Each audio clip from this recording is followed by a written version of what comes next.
खानपुर प्रखंड मुख्यालय पर भारत की कम्युनिस्ट पार्टी मार्क्सवादी के द्वारा 8 सूत्री मांगों को लेकर अंचलाधिकारी के खिलाफ 1 दिवसीय धरना का आयोजन किया गया।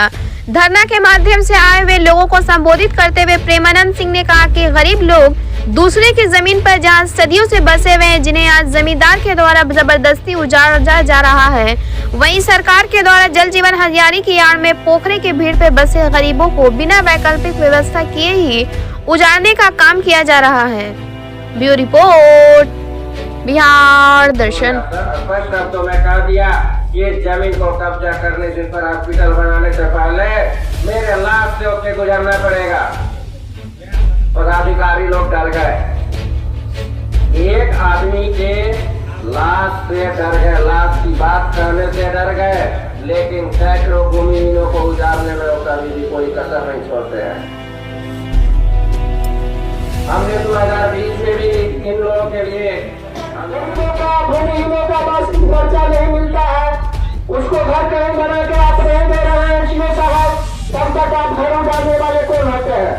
अगर आप घर उजाड़िएगा तो आपके साथ सख्त के साथ मिलता जाएगा। गरीब गुरबा को आप कहीं जो है चैन से आप लोग नहीं रहने दे रहे हैं। जब जमीन वितरण का मामला आता है तो आप कुछ दलालों को सूचित करते हैं कि जिला से रुपया आया है, सेंट्रल से रुपया आया है, राज्य से रुपया आया है, और दलालों के बीच में मात्र आपने पर्चा वितरण की है। हमको सब पता है, कुछ दिन पहले आप लोगों ने जमीन खरीदा है, जो दलाल के माध्यम से जमीन खरीदा गया है कुछ पंचायतों में। मैं पूछना चाहता हूँ, सभी पंचायत में भूमिहीन है, सभी गांव में भूमिहीन है। आप दलाल के इशारा पर अंचल को चला रहे हैं, दलाल के इशारा पर आप ब्लॉक को चला रहे हैं। दलाल को इशारा पर चलाना बंद करो।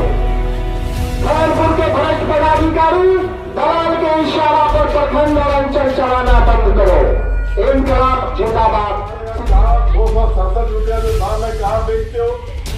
उसने 2 दुकान का नाम बोला। हमने कहा कि खानपुर शहर में जो 2 दुकान है, आप उस दुकान पर आज खाद की बिक्री को रोको और कल आप वहाँ बैठ करके 267 रुपया में लिखवाओ, और अगर नहीं बचवाइएगा तो फिर कम्युनिस्ट पार्टी मार्क्सवादी से पल्ला आपको पड़ गया है। तो गरीब किसान के अगर जमीन गेहूं अगर खाद के बगैर मरेगा, एक रूम में आपको भी बंद कर देंगे, पानी और भूख से आपको भी उसी गेहूं के मरते हुए तरह जो है आपको भी उसमें आपको भी भूखे प्यासे मारेंगे। ये काम कांग्रेस पार्टी मार्क्सवादी करेगी।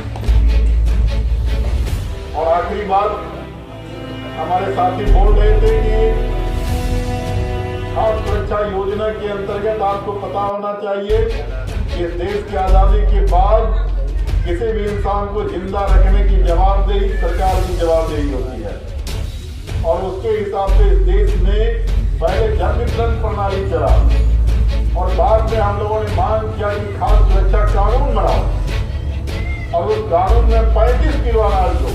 हम लोग मांग कर रहे थे 35 किलो अनाज, सरकार ने स्वीकार किया 5 किलो अनाज, और जब कोरोना काल हुआ तो उसने कहा 5 किलो अनाज हम फ्री में देंगे। 13 रुपया में 5 किलो दे रहा था, और उसने कहा कि 23 के दिसंबर तक देंगे। लेकिन आपको हम बता देते कि देश में जो दिल्ली में हुकूमत बैठी हुई है, वो हुकूमत जो है वो गरीब और किसानों का नहीं है, बल्कि वो हुकूमत जो है टाटा बिरला डालमिया पहले बोलते थे, आज उसका जगह ले लिया अडानी अंबानी। ये उसका हुकूमत है, और उसकी पूंजी बढ़े उसके लिए वो काम करता है, आपके लिए काम नहीं करता है।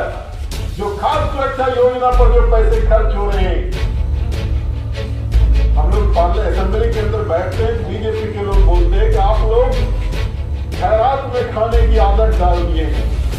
हमने उसको पूछा कि जरा ये बताओ कि अगर खाद्य सुरक्षा योजना का 5 किलो अनाज खाता तो ये किसके बात का खाता है? बताओ, प्रधानमंत्री के बात का, मुख्यमंत्री के बात का, किसी एमएलए एमपी के बात का? अरे खाद्य सुरक्षा योजना में जिस पैसे का इस्तेमाल होता है, जिस पैसे से अनाज दिया जाता है, वो पैसा कहां से आता है?